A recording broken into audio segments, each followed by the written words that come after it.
Good morning, garden friends. I'm here in front of the herb garden. We had a hard frost recently, about a week and a half ago. We got down to 24 degrees here in central New Hampshire, and it torched quite a bit of the herb garden. Mostly the basils, which I have a lot of basil in this garden, and the morning glories and a few other things. They're looking pretty crispy right now. So in today's video, I'm gonna partially deconstruct the herb garden, not completely tear it out, but I'm gonna pull out all the dead stuff and then sort of assess where we are, prune some things back, and I'm also going to harvest bunches of catnip and parsley to hang up in the basement to dry for use throughout the winter. The catnip obviously for my cats, not for me. So yeah, and then after that I'll take a look at the garden and see if there's anything else that needs to come out. I usually don't rip the herb garden entirely out, well, at all, because I have a lot of perennial herbs in here.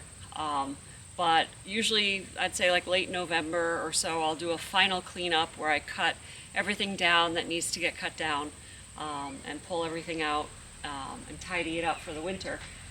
But this stage of the fall, there are still plenty of things in the garden that are looking great, that still have some color and interest, so I'm going to leave them until everything dies or dies back. So yeah, so let's get started. I'll take you on a little walk around first. We'll see what got torched, and then I'll get to work. I'm going to start here at the pathway up to the stairs, and then go to the right into the sagey area of the garden. Let me just show you a couple of things that have changed since the last time I showed you what was going on in here. This pot here I've completely changed over for fall. The zinnias and Verbena bonariensis, what else was in here? I think that was it, got scorched by the frost. The vinca vines sort of are hanging on. I gave them a good haircut, and then I just filled it with some fall looking decor to get it through until the really hard cold weather comes in. Here's Rosemary. She's back out from the greenhouse. I had Rosemary in the greenhouse for a couple of days around the frost, took her out during the day, and put her back in at night because it was pretty chilly for a few nights after the hard frost, but it's been reasonably warm. We've had a light frost the other night, but it's safe for her to come out right now. And so she's next to the house and the deck, which is a little bit warmer, and she'll stay there. I ripped out all the borage that was in this area. I definitely won't plant borage here again. It overwhelmed the sage behind it, so that was a little bit stunted. It's still looking great in here, but I don't want to overshadow the sage. I want to make sure that the sage gets plenty of sunlight. So next year we'll definitely do lower herbs. The curly parsley forest is still looking great. And again, we've had a drought here this year, and I did not water this really at all, except initially when it was planted. Some of the fronds are starting to color over, get a little yellow, but all in all, it still looks really good. Come down here. This is the phenomenal lavender. I did give it a haircut.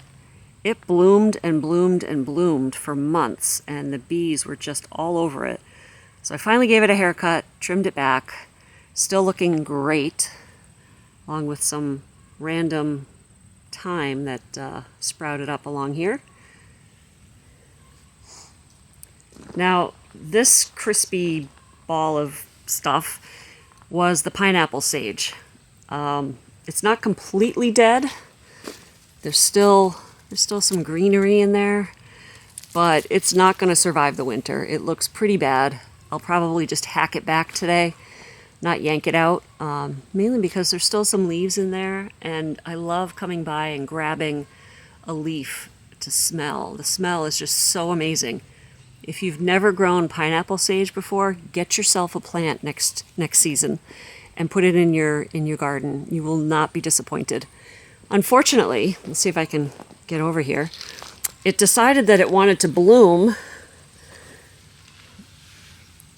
Look underneath the deck here. This one bloom made it through the frost. Look at that. Isn't that stunning? That's just amazing. So it had started to bloom right before the frost. And so all of the blooms just got torched. Not sure what I can do to get that to bloom earlier next year, but we'll see. I'm definitely going to plant it again next year. I've cut back the bloom stems of the pink daylilies on both sides, and I did actually pull out a lot of the dead foliage, but the foliage continues to die back. So today I will continue to clean that up and leave the green stuff until it dies back. My huge oregano patch, I hacked all those flowers back. It's just too big, so in the spring I'll hack out a good chunk of this and add more herbs in here. But it's really, really lush.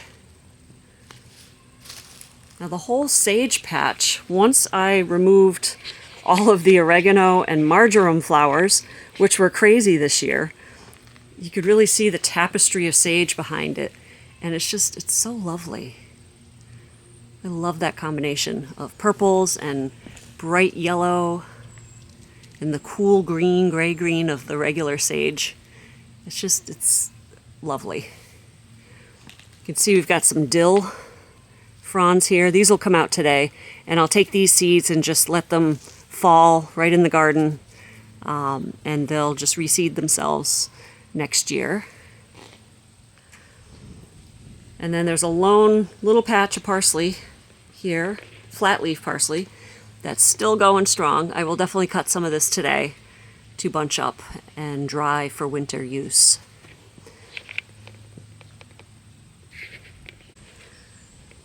All right, coming back around to the main part of the garden, you can see there's a lot of brown. This is all basil, all the different colors of basil. The Genovese basil, the purple basil, the cinnamon basil over here, and the Thai basil. All of it got killed by the frost. And even the borage that was up close to this obelisk got a little bit torched. It's not looking great, so that'll come out today. The lemongrass is definitely dying back. It will not survive the winter. I'll leave that in today because you'll see once I pull all this basil out, it'll add structure to this bed for the remaining part of the fall into winter, and then I'll pull them out. So let's go around here. This is the Himalayan blue basil that also died with the frost. That'll come out. And I can't even walk through here. This was so lush this year. There's a path here, and you can't really see it. So all that's going to come out, and it'll reveal the path again. The mint, I cut back some of it. I'll definitely cut back the patch today and pull out all those morning glories that got torched by the frost. But the parsley is still looking great. And again, I'll harvest some of it, not all, some of it for drying and leave the rest. Back out here on the driveway, there's a massive pile of catnip right here that is allegedly perennial, so we'll see if it comes back next year. Multiple plants in here. I will definitely cut a lot of it back, although we still have bumblebees on the flowers, so I'm a bit hesitant to cut too much of it back, because I feel bad if I take away their nectar source this late in the year. But I will definitely be cutting some of this back to dry. And then the lemon balm, still looking pretty good, although the flowers here, I will cut all this off, cut it back. Those are seeds. They'll just reseed themselves around the garden, and I don't want that. The portulaca along the driveway here definitely got toasted. That'll all come out. Another patch of catnip, still looking pretty good. The lemon verbena in the back here flowered. This will not survive the winter, so that will definitely be cut back. I don't think I'll pull it today because it will leave some structure in this garden, but it won't survive. Okay, that was the quick tour of what's going on in the garden. So now I'm going to get to work.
I've done most of the cutting back that I intend to do. I did discover a few interesting things that I'll show you. Let's see, over here, right here is, I don't know if you can see this in the light, but this is a bronze fennel that I planted late May or so, and as you can see, it got kind of swallowed up by the lemongrass and all the basil. It didn't do very well there, but it's still alive. So I think the takeaway for next year is I will plant this probably over here in the sage row, or the sage section, where it can stand out a little bit more. And I think the pretty bronzy green purple foliage will really go nicely with this assortment of sages next year. Now this purple and tricolor and variegated sage, these three here, they probably will not make it through the winter. I've tried many times. I've occasionally had one of them come back, but they just never look right. So I treat them as annuals. I will probably have to just replace them next year. And yeah, to get this beautiful tapestry of color.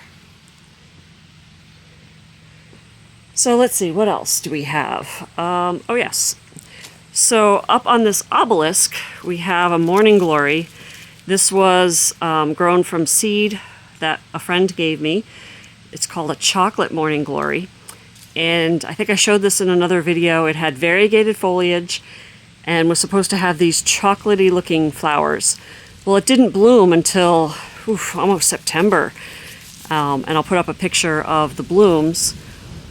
And it bloomed for a couple of weeks, and then we got the frost. So it's pretty toasted. Probably not something I will grow again, but it was fun to try. I'm going to come up with something else to grow up this obelisk next year that will be a little bit more, it will offer better coverage. This looked kind of thin, and I like to completely cover this.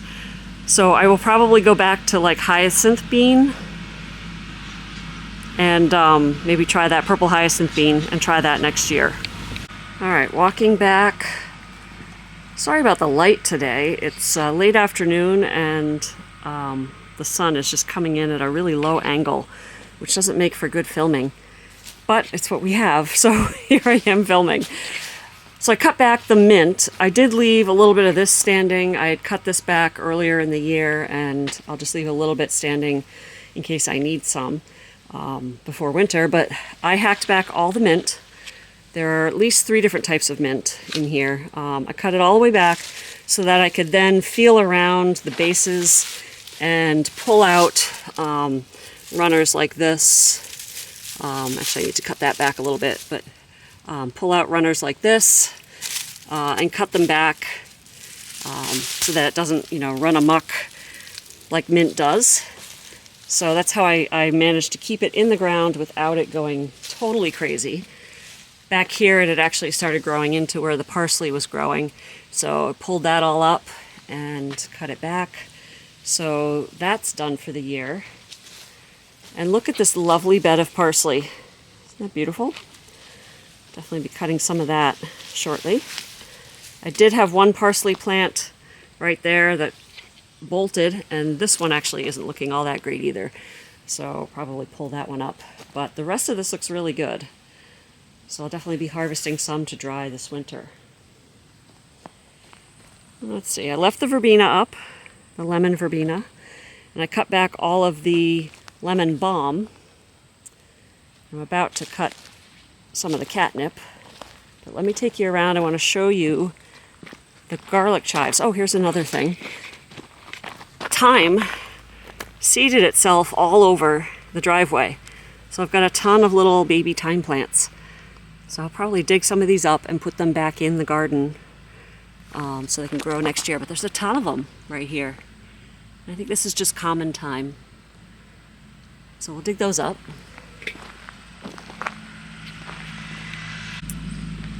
All right, let's take a walk over to the chive section. This area is going to need a big revamp. These chive bunches, I've got, let's see, this is garlic chives, and this is your regular chives with the purple flowers. The regular chive bunches, and I alternate them up there. The regular chive bunches, I think, have been in here probably 6 years or so and have never been dug up and divided. And the garlic chives, probably at least 4 or 5 years, at least. So the problem is I have this drainage channel for the gutter that directs the water out to the driveway. And this runner grass, Johnson grass, I don't know if you can see that with the sunlight, but this Johnson grass, and it probably won't let me pull out a good example. There we go. This Johnson grass has invaded through the channel, from the lawn, through the channel and into these chives. And it's all through them and beyond, actually. It's starting to spread into where the catnip is. And you can actually see it's like right here. So it's starting to spread this way, which is not good. Yeah. So I'm going to have to dig up all these bunches, and they need to be dug up anyway. And I'd planned to dig up pull apart this whole channel and redo it and try to line it with some pond liner. I don't believe I put a liner under this when I did it originally like 9 years ago. And so redo all this, get rid of all the runner grass, pull it all out, and then divide the chives up, split them up, and hopefully reinvigorate them a little bit, cut out all the dead stuff, and replant them here. I can probably do this, in the next few weeks after I put the vegetable garden to bed and before the ground really freezes. Chives are pretty indestructible, so this will be another future video of taking apart this chive area and pulling out all this runner grass. If I don't do it now, this runner grass will just get all the way in, and we don't want that. Actually, you can see it's partly in the catnip here. Here's one little strand. So, yeah, another project. So one of the last things I'm going to do this afternoon is cut back this catnip and the parsley and tie them into bunches to hang up in the basement to dry. Now there's still some flowers on here that the bumblebees have been visiting, but it does look like most of them have gone home for the afternoon. I don't see any on here. So unfortunately, I'm gonna take away their last few flowers in the herb garden. Yeah, I feel bad about that.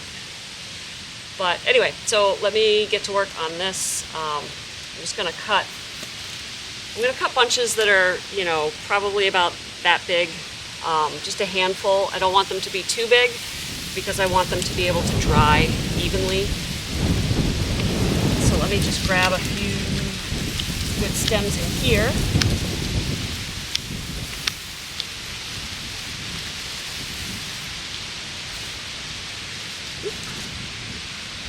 This grew really crazy this year.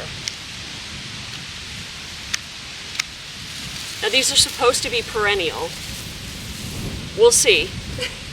But if they are, I'm probably going to thin these out next year. I planted, I think, like 5 or 6 in a bunch here. And if these are perennial, that's going to be way too many. So if they do survive the winter, I'll probably narrow them down to maybe like 3. And that should provide, you know, more than enough. And then I've got the other bunch over there. I'll thin that out as well. So I've got my cuttings. Probably wouldn't want to do a bunch bigger than like that because you want to make sure that air can get through to dry. And I'm going to cut off any of these big flowers here. They'll just make a mess in the basement when they dry. I'm putting them in the basement because our cats are not allowed in the basement, and I can hang them up away from any of the rodents that might get into our basement. It's just a safe place away from animals, and it's actually dry in our basement, believe it or not. We did a lot of work on our basement when we first bought the house, so it's actually quite a dry basement, and we have a dehumidifier running in there. Anyway, so it'll be a good place to hang this to dry. All right, I got most of the flowers out here. And then I'm just going to take a length of regular kitchen twine and get this to cut it. There we go.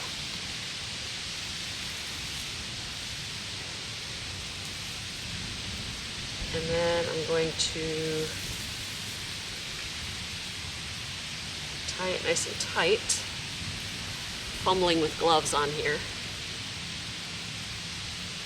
Oops. Just gotta get this to tie. Live on camera, watch me tie a bunch. Oh, this is not going well. Anyway, so here we go. And then I left a little bit of a tail that I will form into a loop to loop over some hooks that I have down in the basement. So I'm going to go through and cut the rest of this down and form it into bunches, and then move on to the parsley. Here's the final, well, semi-final cleanup of the herb garden. I have the lemongrass still standing, which I'll leave that up well into the fall, almost winter. It will turn a lovely straw color as it dies, and it's really pretty. So I'll leave it up there until winter, and then we'll pull it out once it's fully dead. But everything else is tidied up. The sun is really at a low angle, so I'm not sure this is the best light to be filming in. And then the mint is all cleaned up except for this little patch, and I pulled out some of the parsley, not all of it. I will leave this for now. It'll take light frost, so I'll be able to harvest fresh parsley for a little while yet. And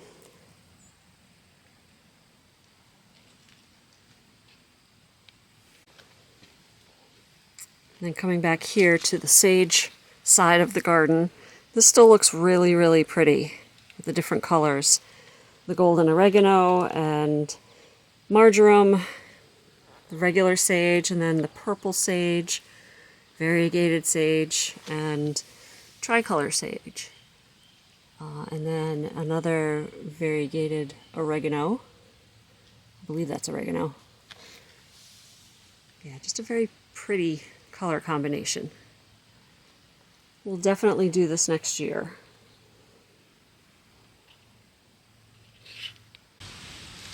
Well, I think I'm done for the day.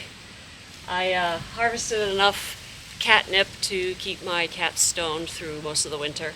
And then I'm going to try my friend Beth's method of drying parsley, which is to just yank the entire plant out of the ground, trim up the roots, and then hang it like this to dry, oops, in the basement, after pulling off anything that looks yellow or suspicious.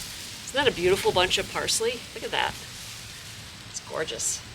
So I'm going to try that method, hang it just like this in the basement, and see what happens. So that's it for today.